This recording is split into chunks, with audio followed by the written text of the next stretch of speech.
Digno é o Cordeiro de Deus, digno é o Rei que venceu a morte. É o que nós acabamos de cantar aqui. Vamos continuar refletindo na palavra do Senhor, Evangelho de Lucas, capítulo 11, do verso 14 até o versículo 28. Abra sua Bíblia, Evangelho de Lucas, capítulo 11, dos versículos 14 até o versículo 28. Vamos ler a palavra do Senhor.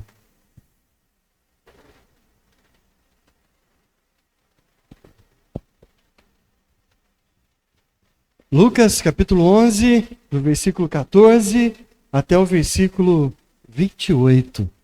Vamos ver com fé a palavra do Senhor. De outra feita, estava Jesus expulsando um demônio que era mudo. E aconteceu que, ao sair o demônio, o mudo passou a falar. E as multidões se admiravam. Mas algum dentre eles diziam: ora, ele expele os demônios pelo poder de Belzebu, o maioral dos demônios. E outros, tentando, pediam dele um sinal do céu. E sabendo ele o que se lhe passava pelo Espírito, disse-lhes: todo reino dividido contra si, mesmo ficará deserto. Todo reino dividido. E a casa sobre casa cairá. Se também Satanás estiver dividido contra si mesmo, como subsistirá o seu reino? Isso porque dizeis que eu expulso os demônios por Belzebu. E se eu expulso os demônios por Belzebu, por quem os expulsam vossos filhos? Por isso eles mesmos serão os vossos juízes. Se porém eu expulso os demônios pelo dedo de Deus, certamente é chegado o reino de Deus sobre vós. Quando o valente, bem armado, guarda a sua própria casa, ficam em segurança todos os seus bens. Sobrevindo, porém, um mais valente do que ele, vence-o, tira-lhe a armadura em quem confiava e lhe divide os espojos. Quem não é por mim, é contra mim. Quem comigo não se ajunta, se espalha. Quando o espírito imundo sai do homem, anda por lugares áridos, procurando repouso, e não achando diz: voltarei para a minha casa de onde eu saí. E tendo voltado, a encontra varrida e ornamentada. Então vai ele e leva consigo outros 7 espíritos, piores do que ele, e entrando habitam ali. E o último estado daquele homem se torna pior do que o primeiro.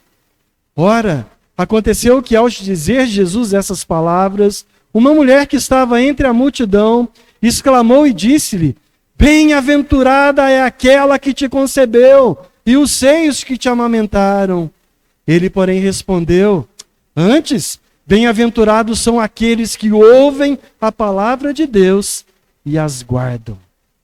Amém? Vamos orar mais uma vez? Obrigado, Senhor, pela tua palavra. Fala conosco, Senhor, mais uma vez através dela. Dirija, Senhor, o nosso coração, a nossa vida, pela tua palavra. Que o Senhor seja o centro, que tudo seja feito para a honra, louvor e glória do teu nome. Fala conosco, Senhor, mais uma vez, no nome do teu Filho Jesus. Amém. Amém. Todos nós aqui entendemos a importância de uma casa, não é? Uma casa é importante para você ou não?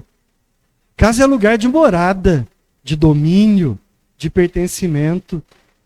É uma das principais necessidades de um ser humano, é o lugar para se abrigar, para se esconder, para ter o aconchego, o lugar de referência para uma família. Quem governa a casa define as regras da casa, estabelece a sua ordem, determina quem entra nela, quem sai. Uma casa vazia, mesmo que seja limpa e organizada, não está segura. Se não há um Senhor habitando ali, cedo ou tarde, alguém vai invadir e vai tomar aquele lugar, não é verdade? Pense na melhor casa. Essa casa fica no melhor lugar possível. Se ela for abandonada, se não tiver dono, morador, governo, rapidamente ela será totalmente ocupada por alguém ou totalmente vandalizada e destruída. Quando uma casa fica vazia, o abandono é rapidamente notado e ele é inevitável. Mesmo mansões luxuosas, que um dia foram símbolos de prestígio e vida, rapidamente elas se tornam um cenário de ruína quando deixam de ter um dono presente. No Brasil tem vários exemplos disso. Se você quiser, faça uma pesquisa rápida na internet, que você vai ver vários exemplos de mansões abandonadas porque o seu dono morreu. Casas de figuras conhecidas como Clodovil Hernandes, em Ubatuba, Hebe Camargo, Jô Soares, Pelé, José Rico, Aguinaldo Timóteo. Aguinaldo Timóteo tem, acho que uma das mais recentes, uma mansão avaliada em 16 milhões de reais. Foi invadida e depredada no Rio de Janeiro porque estava abandonada lá. Hoje essas casas estão abandonadas, degradadas, tomadas pelo mato, pelo lixo, ou são presas em disputas judiciais que nunca terminam. O que antes era belo, era protegido, era valioso, recebia várias festas, sem alguém que habite nessas casas, que governe, que cuide, ela passa a ser alvo de depredação, de invasões e de destruição. Casa vazia nunca permanece neutra. Ou ela é cuidada por alguém que a governa, ou então ela será ocupada e destruída por outros. Exatamente essa é a imagem que Jesus usa ao longo desse texto de Lucas, que nós acabamos de ler. Nós não estamos diante apenas de um milagre isolado, que é a expulsão de um demônio, de um menino que era mudo, e que depois que o demônio saiu, ele voltou a falar. Mas nós estamos diante de uma revelação profunda sobre quem verdadeiramente governa o coração humano. E quem governa o coração determina quem é rei sobre essa vida. Logo no início da cena, Jesus expulsa o demônio. O homem mudo volta a falar. O mal é confrontado, a escravidão é quebrada. O reino de Deus se manifesta de forma pública e incontestável. Todo mundo conhecia o mudo e todo mundo vê agora, evidentemente, que Jesus expulsa um demônio e aquela pessoa volta a falar. No entanto, algo muito perturbador acontece ali. A libertação do homem não produz conversão automática naqueles que assistiram e presenciaram o milagre. Alguns se maravilharam, outros, porém, começam a acusar a Jesus.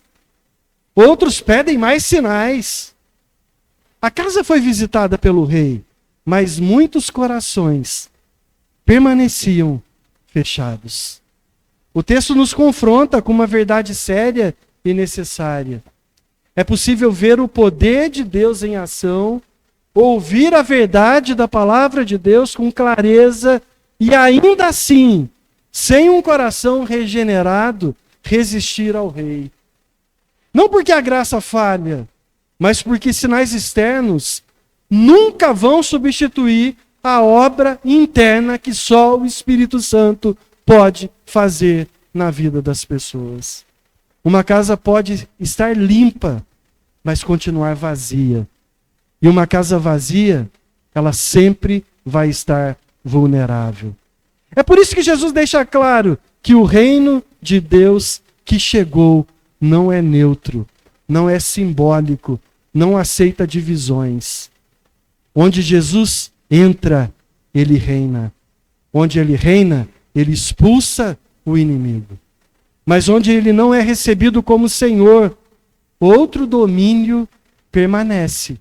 E às vezes até retorna, trazendo um mal ainda muito maior do que aquele primeiro. O reino de Deus não se divide. É isso que Lucas quer que a gente compreenda ao longo dessa passagem. Nós vamos ver isso em 3 momentos. Primeiro, nós vamos ver que o rei chegou. Essa libertação realizada por Jesus prova que o poder de Deus já está presente entre nós. Desde a encarnação de Cristo, desde Deus presente habitando entre nós. Em seguida nós vamos ver que o reino avança porque o rei é mais forte. Jesus vence Satanás, desarma o valente e liberta os cativos. E por fim, nós seremos confrontados com a verdade de que o rei, ele não aceita divisões. Ele exige exclusividade. Diante de Jesus não há neutralidade. Ou nós pertencemos ao rei, ou então nós não pertencemos. E a grande ideia dessa passagem é bem clara.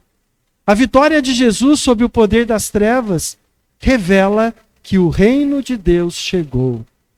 Ele é governado por um rei mais forte. E ele exige lealdade integral daqueles que ouvem e obedecem a palavra de Deus. Então, irmãos, que o Senhor nos conceda não apenas entendimento, mas um coração que verdadeiramente seja habitado por Jesus. Porque a única forma de uma casa estar segura é com o Rei Jesus morando dentro dela. É a única maneira. Então vamos lá. A primeira parte do texto, versículos 14 a 20, o Rei chegou. Mantenha sua Bíblia aberta durante a exposição da palavra de Deus e vai acompanhando aí. Lucas nos apresenta uma cena de forma bem direta. Jesus estava expulsando um demônio que deixava o sujeito mudo. Versículo 14. Isso aqui não é um debate teórico, não é uma parábola ou um ensino por comparação, é um confronto real. O mal existe e ele está presente. E naquele caso, a possessão demoníaca deixava o possuído mudo. A escravidão espiritual, ela é visível. Um homem está aprisionado, incapaz de falar, só que Deus está presente. O reino de Deus chegou, o rei ordena, e quando o demônio sai, o que antes estava preso agora é restaurado. O reino de Deus não chega com discursos abstratos, mas com poder libertador. Jesus não chega quietinho, ele chega chutando a porta. Ele chega botando os limites do inferno no chão. Ele chega mostrando quem verdadeiramente manda aqui. É ele. O Senhor é soberano sobre todas as coisas. Duas coisas precisam ficar claras para nós aqui. O mal existe e ele atua no mundo. Essa é a primeira coisa. Não dá para mascarar que não existe o mal. O mal existe e ele está presente. Mas a segunda coisa, que é muito mais importante, é que o Senhor reina e que ele é soberano sobre todas as coisas, inclusive sobre o próprio mal.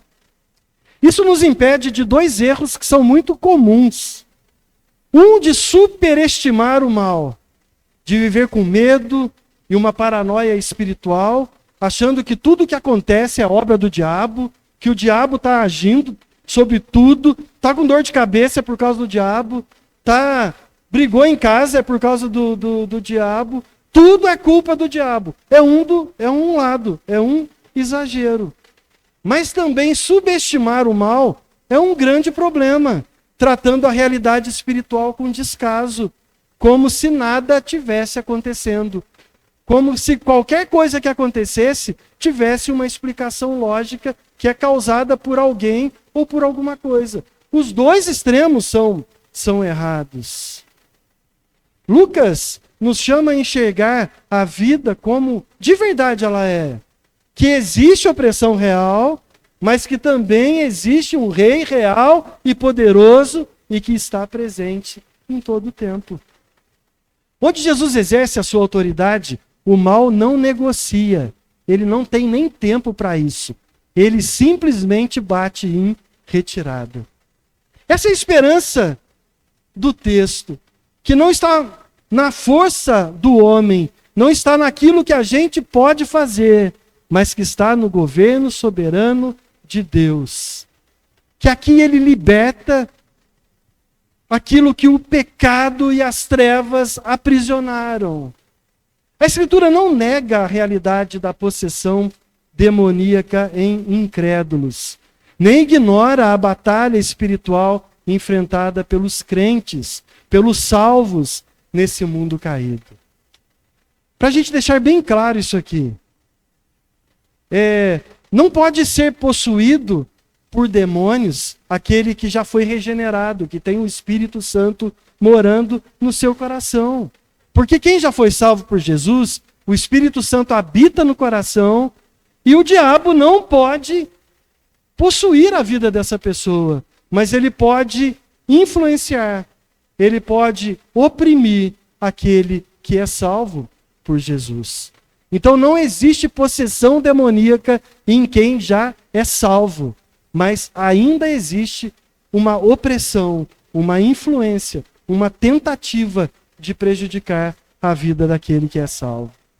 Lucas, ele não romantiza o mal, ele nem reduz a explicações meramente psicológicas.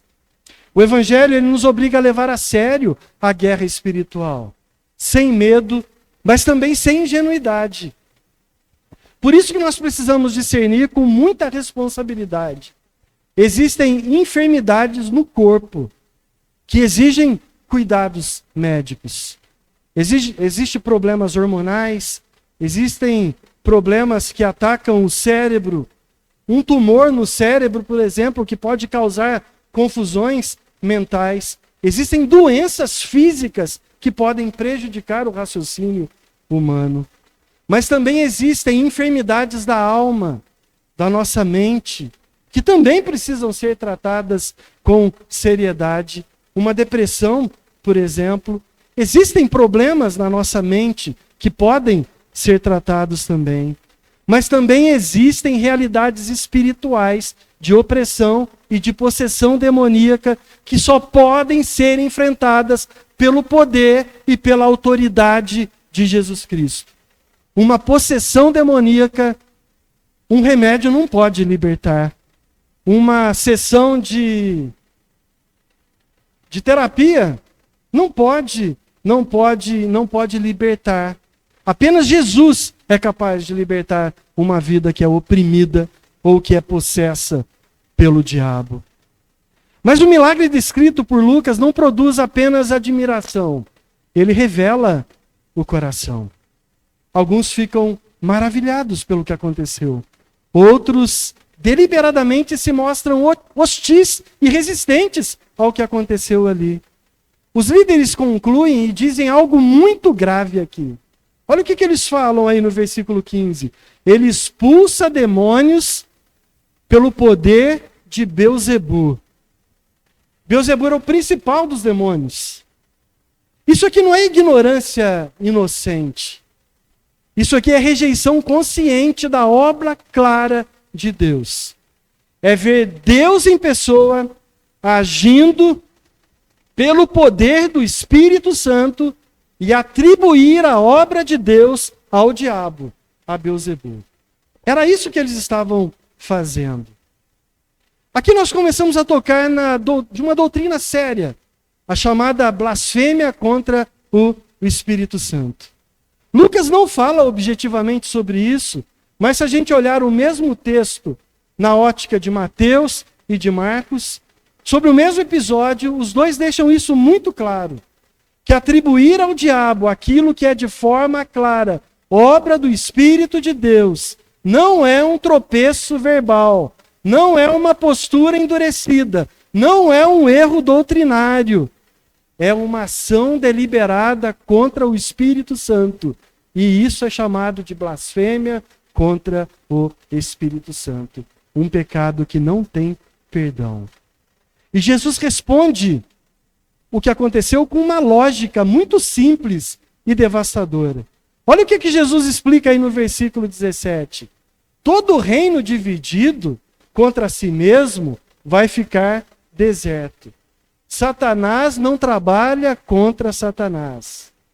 Se Jesus estivesse agindo pelo poder do mal, o próprio reino das trevas estaria em colapso, estaria em choque. Porque o diabo não pode trabalhar contra o próprio diabo. É isso que Jesus disse para eles. O argumento é claro, é público, é irrefutável. A acusação não se sustenta, nem mesmo racionalmente, quanto mais espiritualmente. Mas Jesus vai além. Ele não apenas desmonta a acusação, mas ele revela o significado do que estava acontecendo ali. Olha o versículo 20. Jesus olha para eles e diz: se é pelo dedo de Deus que eu expulso demônios, certamente é chegado em vocês o reino de Deus. Você já deve ter ouvido essa expressão, o dedo de Deus. Não é à toa que Jesus usa essa expressão. Ele nos leva de volta ao livro de Êxodo, as pragas, a ação soberana do próprio Deus libertando o seu povo do cativeiro. Lucas quer que a gente entenda que o mesmo Deus que libertou Israel do Egito, que aqueles fariseus conheciam muito bem a história e valorizavam isso, agora estava presente na frente deles e estava expulsando demônios. Jesus não é apenas um agente do reino, ele é o próprio rei que está presente. E o reino de Deus chegou porque Deus chegou ali. O reino de Deus começou porque o próprio rei estava presente. O próprio Deus encarnado estava diante deles. Esse fato apresentado por Lucas se conecta com toda a Escritura. Desde a promessa lá do chamado proto-evangelho, de Gênesis 3,15, que fala que a semente da mulher pisaria a cabeça da serpente, até os evangelhos, onde a gente vê o reino invadindo e quebrando o território das trevas. Cada demônio expulso era um sinal de que o governo do mundo estava quebrado e o governo de Deus, o reino de Deus estava sendo estabelecido, porque o verdadeiro rei estava presente entre eles. Irmãos, isso nos confronta grandemente. O reino de Deus, ele não é neutro, ele não é invisível, ele é claro, ele é visível, ele é demonstrado na prática. Isso é muito relevante. Onde Cristo chega, cadeias são quebradas, pessoas são libertas. Onde o rei governa, o mal é desafiado, ele é derrotado. Então a pergunta não é se o reino chegou. Jesus afirma que o reino de Deus chegou. A pergunta é: como que nós estamos reagindo à chegada do rei? Com maravilhamento humilde ou com resistência disfarçada de religiosidade? O reino chegou, o rei está presente e o rei governa soberanamente sobre todas as coisas. E a presença de Jesus exige uma resposta. Estar diante do rei, ouvir a sua voz, ver o seu agir e ainda assim estar com o coração duro, não se prostrar e não ser transformado pelo Espírito Santo, revela uma condição muito grave na vida das pessoas: morte espiritual. Persistir nessa rejeição, consciente da obra evidente de Deus, é caminhar perigosamente na direção do pecado contra o Espírito Santo. Deixa eu explicar isso de uma forma mais clara. A fala não é o problema. A dúvida não é o problema.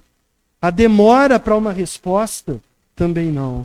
O perigo está na persistência de uma vida inteira, ouvindo o Evangelho, consciente da palavra de Deus, da obra clara de Deus, mas mesmo assim continuar com o coração duro, que nunca se quebra, e a pessoa chega até o final da vida, morre sem ter um verdadeiro quebrantamento, sem ter uma verdadeira condição de servo, de filho. Isso se aproxima de uma forma muito séria e assustadora do que a Escritura chama de blasfêmia contra o Espírito Santo. Talvez você tenha uma dúvida: será que eu já blasfemei contra o Espírito Santo? Se você tem essa dúvida, tenha certeza que você não fez isso. Porque quem convence o homem do pecado, da justiça e do juízo? É o próprio Espírito Santo. Se eu estou incomodado, com medo de ter pecado contra o Espírito Santo, tenha certeza que você não pecou. É o Espírito Santo presente na sua vida, apontando a sua maneira correta de viver. A única forma que hoje é bem parecida com a questão da blasfêmia contra o Espírito Santo é rejeitar decisivamente a ação do Espírito Santo para a salvação na vida. É morrer a vida inteira, ouvindo a pregação do Evangelho e nunca se rendendo aos pés de Jesus. Mas sabe por que o reino avança e nada pode pará-lo? Porque o rei é todo-poderoso. Ele é Deus. Ele está presente. Vamos ver a sequência do texto aí. Versículos 21 e 22. O reino avança porque o rei é mais forte. Olha aí na sequência, Jesus faz uma comparação para facilitar o entendimento. Vamos ver de novo aí, versículo 21 e 22.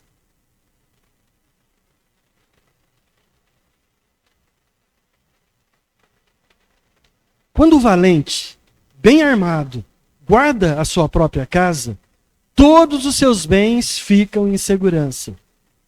Mas se aparece alguém mais valente do que ele, esse alguém vai vencê-lo, vai tirar dele a armadura em que ele confiava e vai repartir todos os seus despojos. Jesus fala de um valente bem armado, que guarda a sua casa e mantém seus bens em segurança. Sabe quem que é esse valente? É Satanás.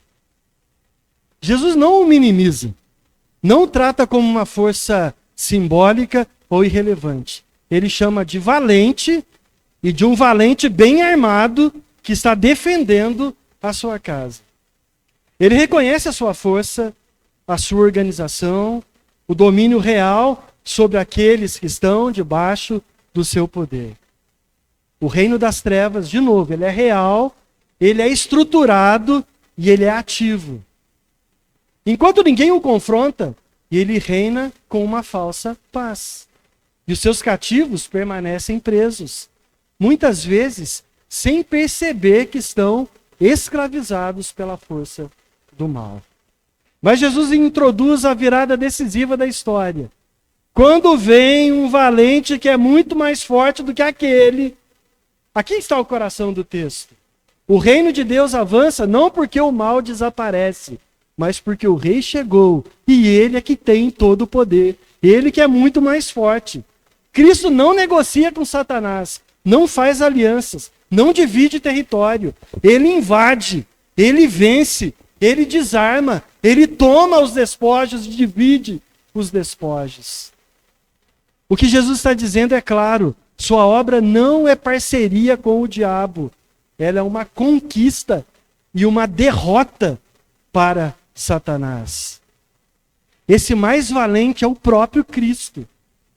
Ele já havia demonstrado isso no deserto, quando ele resiste às tentações do diabo. Demonstrava isso agora ao expulsar demônios com autoridade.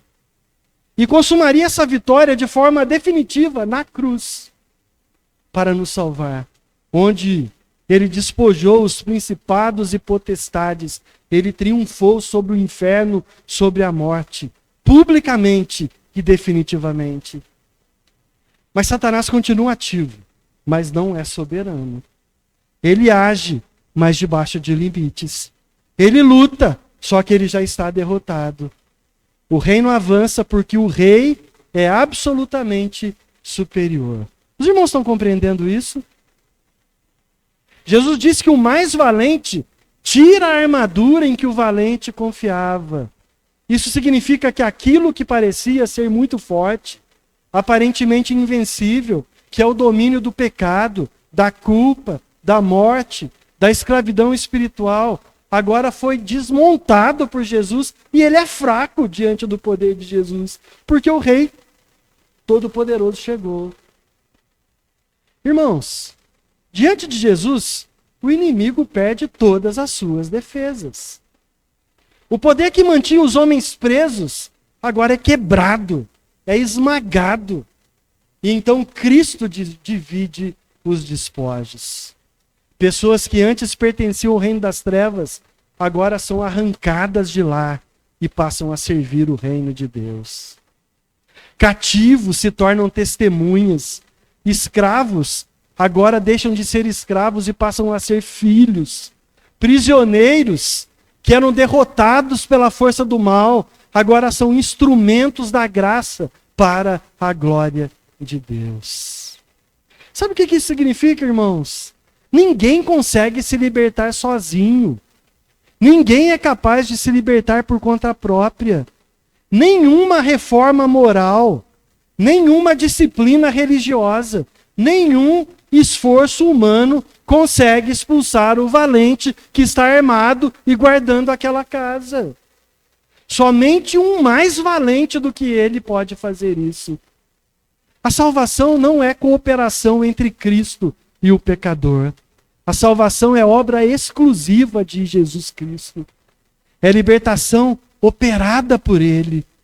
O Evangelho não anuncia autoajuda espiritual, mas um resgate poderoso, porque Ele nos tirou do império das trevas e nos transportou para o reino do Filho amado. É um resgate poderoso.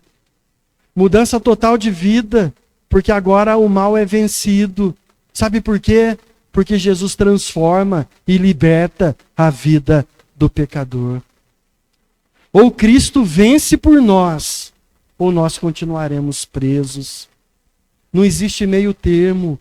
Ou somos regenerados, o mal é expulso e o Espírito Santo passa a habitar o coração que foi transformado, ou então o mal continua reinando, mesmo que haja uma libertação temporária. É o que a gente vai ver aí no último ponto. Irmãos, isso também confronta a nossa falsa segurança. Existem pessoas que aparentemente estão vivendo uma paz espiritual, mas é a paz da casa guardada pelo inimigo. É o sujeito que mora na favela, que é dominada pelo crime organizado, e que tem a sensação de que está plenamente guardado e protegido. Mas ele não está, porque é o mal que está governando aquele lugar. Aparentemente não tem luta, mas também não tem arrependimento, não tem clamor, porque Satanás não é perturbado, ele está bem quietinho ali naquele canto. Sabe aquele copo sujo, que tem água, que você olha assim, parece que está tudo branquinho, limpinho? Só que daí você pega uma colher e vai mexer aquele copo, aquela sujeira que estava no fundo do copo, agora levanta e a água fica totalmente turva, escura, porque a sujeira estava quieta no fundo, na hora que você mexeu, ela levanta. É exatamente isso que está acontecendo aqui. A verdadeira evidência de que o reino chegou não é a ausência de conflito, mas é a presença do rei morando no coração.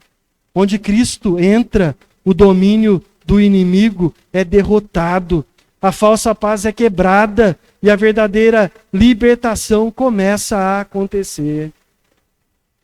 Portanto, o avanço do reino não depende da força da igreja, da eloquência do pregador, da estratégia humana. O reino avança porque Jesus é mais forte e ponto final. Ele vence, ele liberta, ele governa. E onde Jesus reina, Satanás perde espaço, as suas armas são arrancadas, os seus cativos são libertos e são conduzidos para a luz. É isso que Jesus faz quando ele salva um pecador. Não são mudanças gradativas, pequenas que vão acontecendo ao longo da vida. Não é que o sujeito vai melhorando gradativamente porque ele vai se esforçando para isso acontecer. Quando Jesus entra no coração e o Espírito Santo toma conta, a vida é mudada por completa. A Bíblia fala que aquele que roubava não rouba mais. Aquele que cometia determinado tipo de pecado agora não comete mais. Aquele que era dominado pelo poder das trevas agora é uma ferramenta usada na mão de Deus para a proclamação do Evangelho. Aquele que é verdadeiramente transformado e o Espírito Santo habita no seu coração, ele tem uma vida diferente.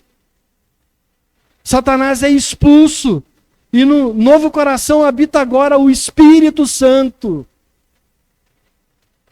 Isso significa que não existe libertação verdadeira sem senhorio. E nem vitória real sem submissão ao rei. Na prática, eu vou para a igreja no domingo, mas eu continuo vivendo os outros dias e momentos do jeito que eu quiser. Domingo, quando eu estou na igreja, na hora do culto, eu sou crente, eu sou bonzinho, eu sou santinho, eu carrego a Bíblia, eu leio a Bíblia, eu abraço os irmãos, mas durante a semana eu não dou nenhum testemunho de crente. A minha vida é completamente igual quem está mergulhado nas trevas. Isso é um grande problema. Onde Cristo entra, ele não divide espaço. Ele toma o trono, ele governa. A vida governada por Jesus é igual, 7 dias na semana, 24 horas por dia, não apenas no momento que a gente está na igreja. É em todo o tempo. É por isso que o Evangelho não nos chama apenas para experimentar alívio, para receber curas e prosperidade. Mas o Evangelho nos chama para render a vida inteira ao governo de Jesus. Porque o mesmo Rei que é forte para libertar, é também santo e poderoso para governar. É exatamente aí que o texto nos conduz. Se o reino avança porque o rei é mais forte, então permanecer neutro, dividido ou parcialmente entregue não é uma opção diante de Jesus. Vamos aí à última parte do texto. O rei exige exclusividade, versículos 23 ao versículo 28.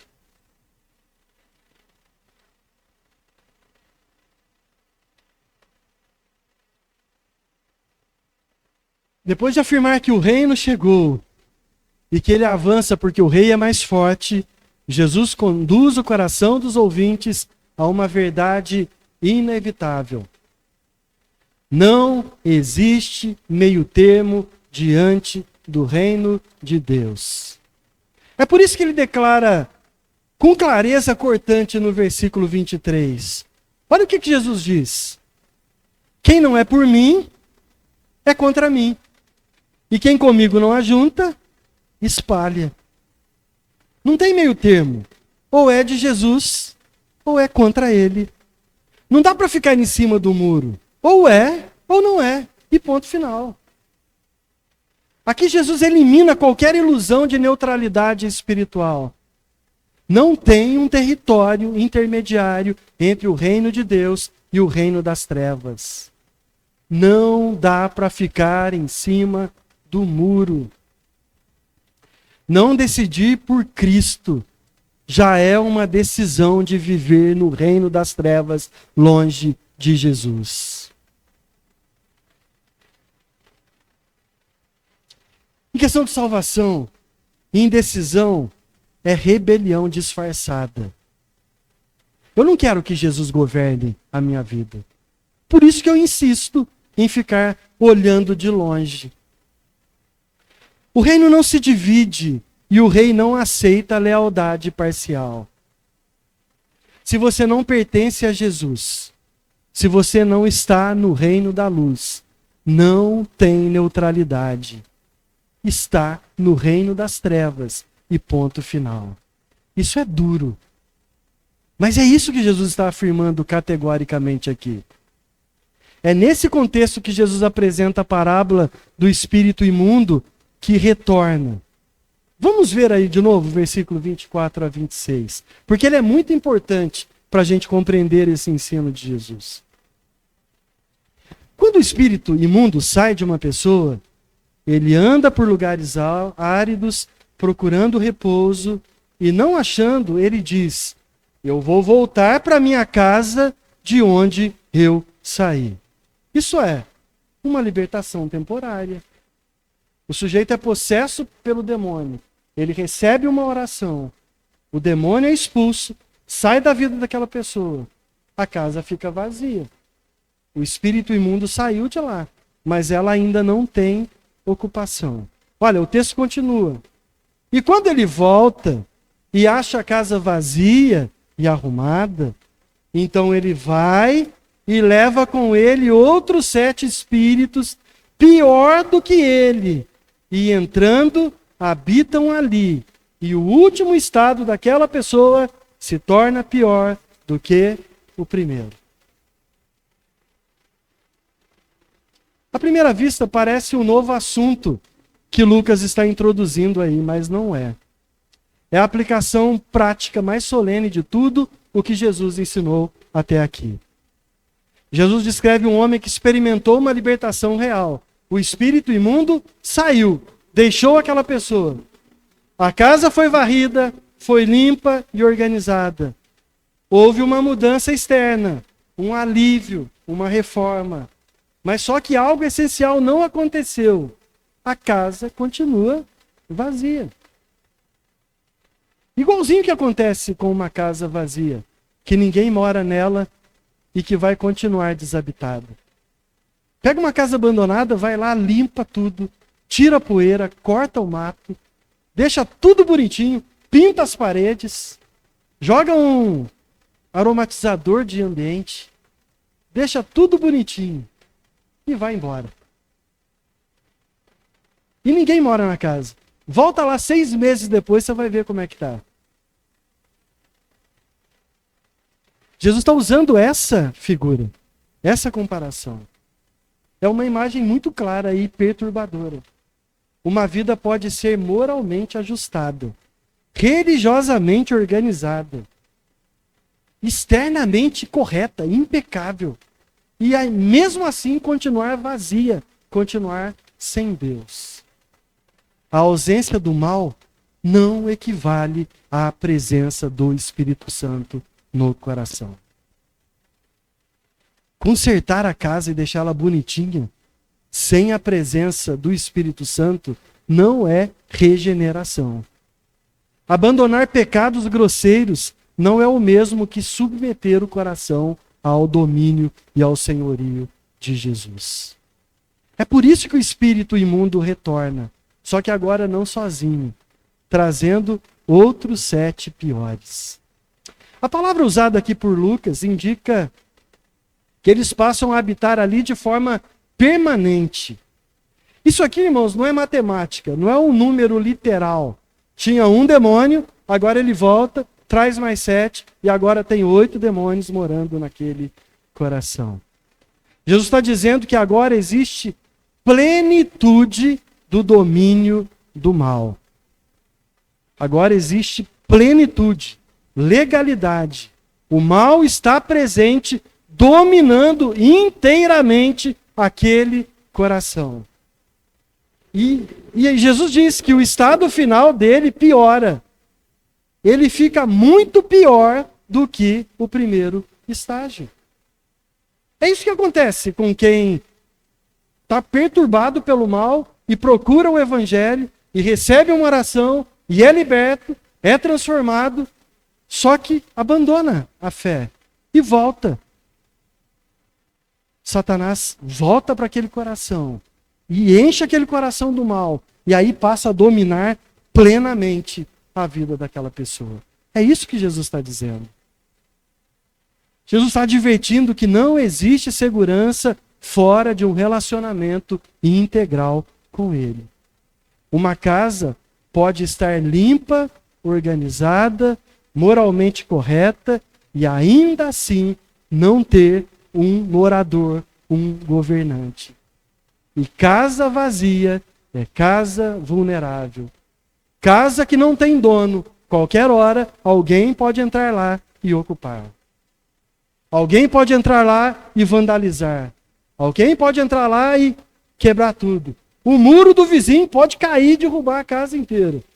Os irmãos sabem do que eu estou falando.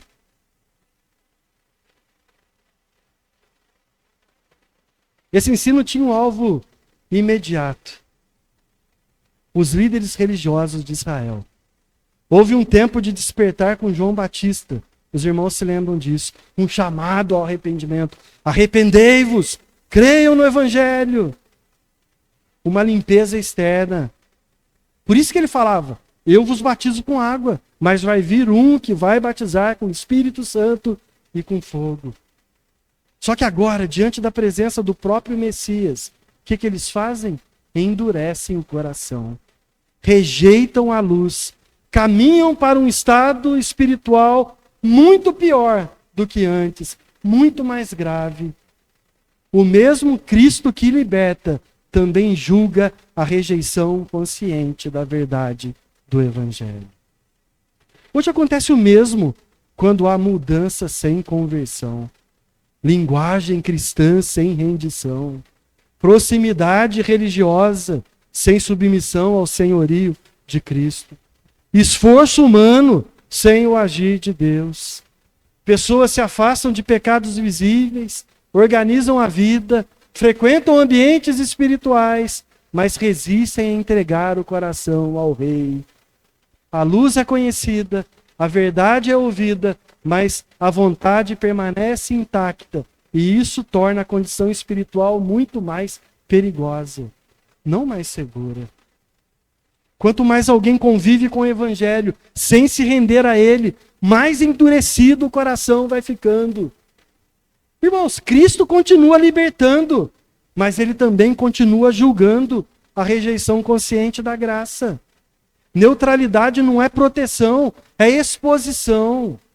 Porque onde Jesus não governa plenamente, o vazio não permanece vazio por muito tempo. O mal vai voltar e vai dominar aquela casa, aquele coração. Logo o mal vai tomar tudo por completo e o sujeito vai ficar muito pior do que antes ele era. A solução bíblica não é reformar para melhorar primeiro, mas é uma condição de rendição total ao Rei. É confiar que quem transforma a vida é o Espírito Santo, não somos nós. É confiar que a habitação do Espírito na minha vida não depende de mim, depende de Deus, depende da minha confissão de fé em Jesus Cristo. Desde o início da Escritura, Deus não busca casas apenas limpas, mas Ele quer corações que sejam ocupados por Ele. Ele não está nem aí se a sua vida ainda está cheia de pecado. Ele destrói o que for preciso e constrói do zero de novo. Ele quebra tudo se precisar e faz tudo de novo. Lembra da passagem do barro nas mãos do oleiro? Nós somos barro, Ele é o oleiro. Ele quebra, Ele põe de volta no lugar. Então não depende de eu estar moralmente correto para eu ter a ação do Espírito Santo na minha vida. Depende de um coração ser rendido aos pés de Jesus. Ele constrói do zero, ele quebra tudo se precisar. Ele pega um monte de lixo no meio da casa, porque não é um problema nenhum para quem tem todo o poder nas mãos. Em Ezequiel 36, versículos 26 e 27, Deus mostra o que ele faz. Isso não depende do indivíduo, depende dele. Olha o que o texto de Ezequiel diz. Dar-vos-ei coração novo, e colocarei dentro de vós um espírito novo. Tirarei de vocês o coração de pedra, e vos darei um coração de carne. Porei dentro de vós o meu espírito, e fareis que andeis nos meus estatutos, guardeis os meus juízos e os observeis. Tudo aqui é ação de Deus. Em Filipenses 2, versículo 3, a palavra de Deus nos diz que é Deus quem efetua em nós tanto o querer quanto o realizar, segundo a boa vontade dele. Essa promessa se cumpre plenamente em Cristo, que não apenas expulsa o valente, mas que toma a posse da casa. É o versículo que nós lemos no início do culto, em Colossenses 1,13. Ele nos libertou do império das trevas e nos transportou para o reino do Filho do seu amor. Nada de nós, tudo dele. Isso é uma segurança muito grande, porque se depender de nós, nós vamos falhar, mas depende dele. É por isso que o Evangelho é bem claro. O chamado do Evangelho é claro e urgente. Arrependimento acompanhado de fé viva, de obediência perseverante e de comunhão com Cristo pela palavra e pela oração. Onde Cristo é recebido como Senhor, o Espírito habita, o coração é guardado e o reino se estabelece. Não tem vazio, tem um novo domínio, uma nova vida, uma nova direção, sob a graça soberana de Deus. Então, meus irmãos, para ficar bem claro isso aqui, a solução do Evangelho não está em fazer mais, mas em receber mais de quem faz tudo e que é tudo na nossa vida. Lembra a sequência do texto? Marta e Maria, que nós acabamos de refletir algumas semanas atrás. É melhor receber do que oferecer. É muito melhor o que Deus faz por mim do que o que eu posso fazer por Jesus. Jesus não nos chama a manter a casa ocupada por esforços próprios. Mesmo porque a gente não consegue impedir quem vai entrar no nosso coração. Mas a nos rendermos para que Ele mesmo a tome por completo. Irmãos, a palavra de Deus é clara nisso. É Deus quem age desde o início até o fim.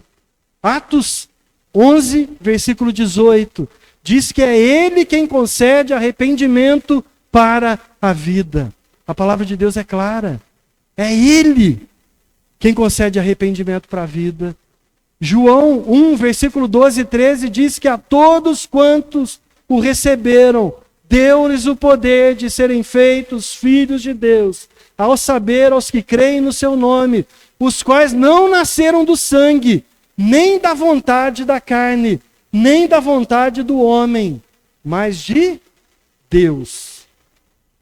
Em Romanos 8, versículo 10, a palavra de Deus nos diz que se porém Cristo está em vós, o corpo na verdade está morto por causa do pecado, mas o espírito é vida por causa da justiça. Isto é, o esforço humano não vale nada, mas a vida é dada pelo Espírito Santo que habita em nós. E guarda aquele que pertence a Ele. João 10, 28, o próprio Jesus disse que é Ele que deu a vida eterna. Quem recebeu a vida jamais perecerá. E o melhor de tudo, ninguém pode tirar você das mãos de Jesus. É o que a palavra de Deus diz, o próprio Senhor Jesus diz em João 10, 28. A graça não depende da nossa capacidade de mudança, mas da obra consumada de Cristo. O que nos é requerido, o que a gente precisa fazer, não é ter um bom desempenho espiritual, mas ter uma fé viva, uma fé que se volta para Cristo. E justamente por causa disso, essa fé viva produz arrependimento que é verdadeiro. Onde essa fé existe, Cristo reina. O Espírito Santo habita e não há mais vazio a ser ocupado pelo mal. É por isso que Satanás não possui a vida de quem está guardado nas mãos de Jesus. A segurança do crente não está em fazer certo, mas está em pertencer à pessoa certa, estar em pertencer a Jesus. Se eu pertenço a Jesus, o mal não me domina. Se o Espírito Santo habita no meu coração, o mal não pode entrar. Depois disso, Lucas registra a exclamação daquela mulher da multidão. Olha para os dois últimos versículos aí, versículos 27 e 28. Aconteceu que, ao dizer Jesus essas palavras, uma mulher que estava no meio da multidão disse a ele, erguendo a voz: Bem-aventurado o ventre que concebeu você e os seios que o amamentaram. Jesus, porém, respondeu: Pelo contrário, mais bem-aventurados são os que ouvem a palavra de Deus e as guardam. Jesus não corrige com aspereza, ele não despreza a admiração da mulher, ele apenas aprofunda a verdade. Antes, bem-aventurados são aqueles que ouvem a palavra de Deus e as guardam. Aqui o Senhor redefine a verdadeira bem-aventurança. Não está no parentesco físico, na emoção momentânea, na admiração verbal, mas está na obediência perseverante. A fé verdadeira não termina no ouvido, ela cresce e vai descendo para o coração e se manifesta viva na vida. Ouvir sem obedecer é outra forma de manter a casa vazia. A verdadeira marca de quem pertence ao reino é ouvir a palavra de Deus, submeter-se a ela na sua prática diária de vida. É ouvir a palavra e colocar em prática.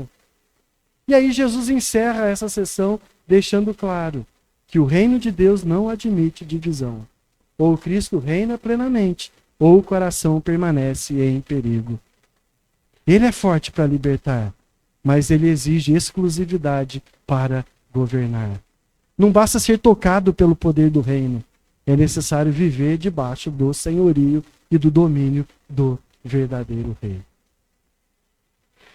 Então, meus irmãos, o evangelho não é inclusivo. O evangelho é exclusivo mesmo. O reino de Deus não se divide, não aceita parcialidades, não negocia lealdades, não aceita uma entrega pela metade. Ou Cristo reina, ou Cristo é rejeitado. Ou você ama o Rei Jesus e crê de todo o coração, confessa com a boca que Ele é o seu Salvador, se rende a Ele como Senhor, crendo que Ele morreu na cruz pelos seus pecados e que Deus o ressuscitou dos mortos ao terceiro dia, ou então você não pertence ao Rei e nem ao reino. Não tem zona neutra, não tem meio termo, não tem trono compartilhado. Onde Cristo não governa, outro vai governar. Onde o Espírito Santo não está presente, o mal vai estar. O Evangelho nos confronta com essa verdade.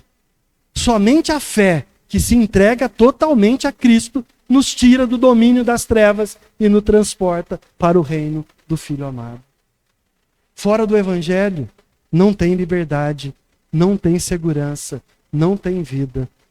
Dentro do Evangelho, tem salvação, tem coração regenerado, tem domínio glorioso e gracioso do verdadeiro Rei. Então, meus irmãos, diante disso, o chamado é claro e é inadiável. Examine hoje quem governa o seu coração. Não se contente com uma fé morna, nominal,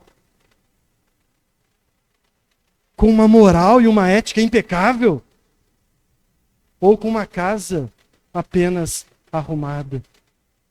Se a casa é arrumada, mas não tem dono, alguém vai entrar. Arrependa-se, creia, renda-se inteiramente a Cristo, porque somente Ele é poderoso para salvar por completo. E a boa notícia é que esse rei não rejeita o pecador que vem a Ele com fé. Do contrário, Ele recebe, Ele perdoa, Ele liberta, Ele transforma, Ele bota o mal para correr. E Ele habita definitivamente no coração daquele que crê em Jesus. Há graça suficiente para o cansado. Tem misericórdia para o culpado. Tem segurança eterna para todo aquele que confia em Jesus. Onde Jesus reina, não precisa ter medo do mal retornar, porque a casa estará plenamente ocupada e o mal nunca pode entrar. Sabe por quê? Porque o mais forte já venceu. Ele ocupará definitivamente a sua vida. Ele reinará para sempre em seu coração. Ele vai te dar a vida eterna para viver com Ele para sempre. Livre do pecado, livre do inferno, livre da morte. É o Senhor Jesus e nada de nós. Amém? Amém. Vamos celebrar aquele